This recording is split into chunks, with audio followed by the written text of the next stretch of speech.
I am done reading. Now it is time to do my T-chart. Instead of listing the pros and cons directly from the passages, I am going to look at each one and write down the topic of each piece of information. Benefits. Helps young people with socializing, mentioned 8 times overall in passages 1, 2, and 3. Improves teaching, mentioned once in passage 2. Helps politicians win elections, mentioned once in passage 3.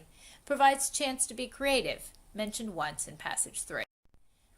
Assists in dealing with life issues, mentioned once in passage 3. Educational help, mentioned once in passage 3. Future skills, mentioned once in passage 3. Better mental and physical health, mentioned once in passage 3. Cons, young people at risk of being victimized, mentioned 3 times in passages 1 and 3 overall. Leads to isolation, mentioned twice in passage 1 and 3 overall. Causes psychological issues, mentioned once in passage 2. Causes health issues, mentioned twice in passages 2 and 3 overall. Negatively affects learning, mentioned once in passage 2. Vulnerability issues, mentioned 3 times in passage 3. So looking back, it appears that there is much better evidence showing that using social media is more risky to young people. So that is the position I am going to take.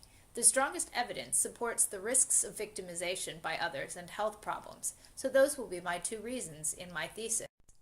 I also noticed that there is one con focusing on the healthful benefits of using social media, so that can be my counterclaim. So here is my thesis.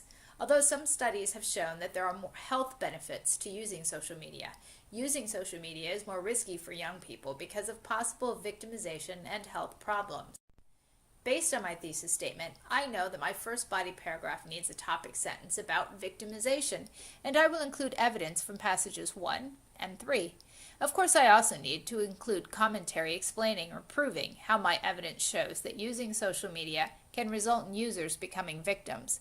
Lastly, I need a wrap-up sentence. This paragraph should be at least 6 sentences long.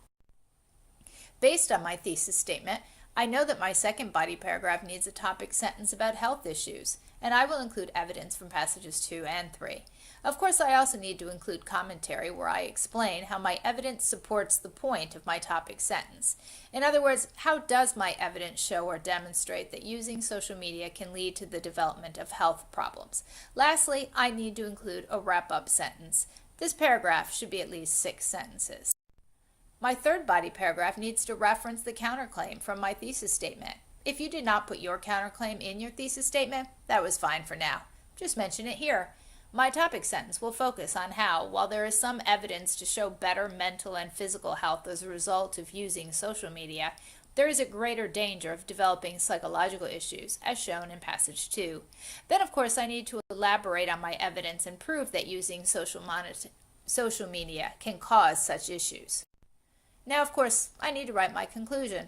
First, I should restate my thesis sentence. Next, I should refer to the main reasons I discussed in my body paragraphs. Last, I should end with something for my reader to think about, such as a call for action, like adults should monitor social media use in order to protect youth. Now it is time for you to compare your process with mine. Ask yourself this: what did I do right and what did I do wrong?